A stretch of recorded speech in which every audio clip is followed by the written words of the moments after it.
Moi, personnellement, j'ai commencé à 12 ans à fumer et je ne ressens les conséquences que maintenant, à l'âge de 26 ans.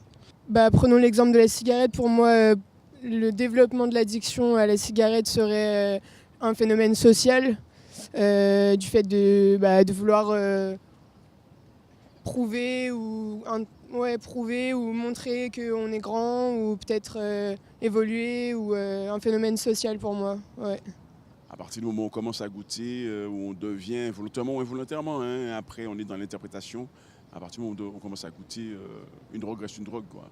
L'addiction à la cigarette est pour moi difficile à vivre et en même temps à admettre. Aujourd'hui, ça me semble difficile de... Ça voudrait dire qu'on ait une volonté suffisante pour déjà ne pas essayer, ou ça voudrait dire qu'on ait la volonté d'en sortir, et les moyens d'en sortir surtout. Ce qui n'est pas forcément évident. Les moyens d'en sortir, ça voudrait dire qu'on est accompagné de sa famille, de son entourage, de spécialistes. Il ne faut pas oublier les spécialistes aussi. Est-ce que je suis en danger de devenir comme ça avec mes abus en soirée? Tout le monde ne devient pas dépendant. Tout le monde n'est pas égal face aux drogues. Tout le monde n'est pas égal face au comportement addictif. Où est la limite à pas dépasser? Sur ma route, j'ai aussi croisé Grégoire, éducateur de terrain. Il a un vrai vécu et je pense qu'il va pouvoir m'apporter pas mal de réponses. Alors la première chose, je pense que quand ça n'est plus un plaisir, alors la question de plaisir, elle est en évolution par rapport à chacun. Mais c'est toujours la question, effectivement, est-ce que le fait de partir le samedi soir, boire un verre ou deux verres avec des copains, c'est la même chose que de se finir une bouteille chez soi tout seul. Il y a la question de la fréquence qui joue, la question de la répétition, puis il y a la question de se faire du bien aussi.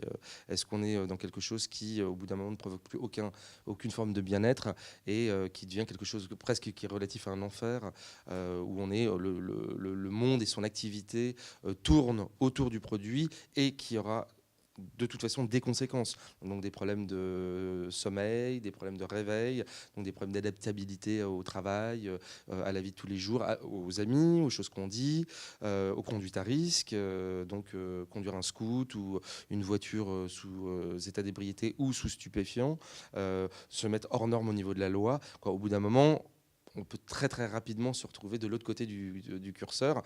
Et là, on n'est plus du tout dans quelque chose qui est cool. Qu'on n'est pas capable, par exemple, qu'on va dîner chez des amis ou qu'on revient de teuf en disant bah, c'est pas grave, je prends mon véhicule.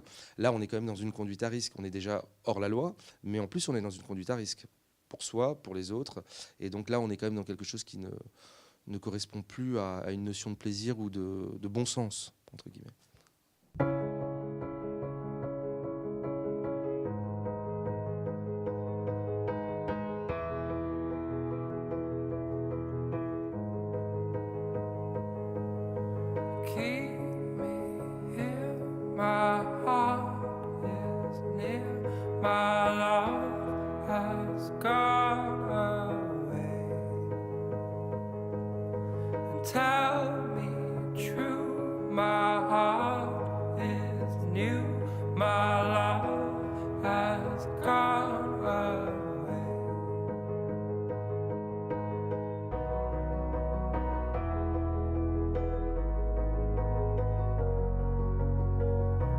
It's okay, I know someday I'm gonna be with you.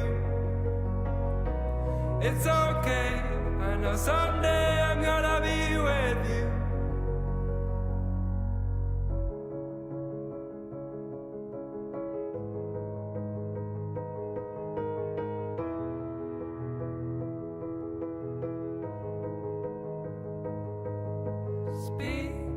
Si j'ai bien compris, la limite appartient à chacun. Il faut bien se connaître avant de tester n'importe quoi. J'ai l'impression quand même que les mentalités changent. Les gens n'ont pas une mauvaise opinion des addicts. Non, il y en a même qui les aident. Je crois que les gens n'ont pas un mauvais regard maintenant, hein. C'était plus marqué à l'époque, à la fin, dans les années 90, avec l'héroïne, les seringues, etc., où on stigmatisait beaucoup ces personnes-là. On disait c'est des toxicos, c'est pas des vrais malades, ils n'ont aucune volonté pour s'arrêter, etc. Je veux dire, maintenant, les choses ont vachement évolué, même si on n'est pas encore assez fort en prévention en France et dans plein de trucs, mais il y a quand même beaucoup de choses qui bougent. Il y a des musiciens qui ont des problèmes de substances, qui s'investissent dans des campagnes de prévention. Il y a des mélanges de partenariats professionnels, médecins, artistes, etc., pour faire bouger les choses. Non, je crois que maintenant, il faut juste, je pense, qu'il y ait des grosses campagnes de prévention répétées pour sensibiliser encore plus la population.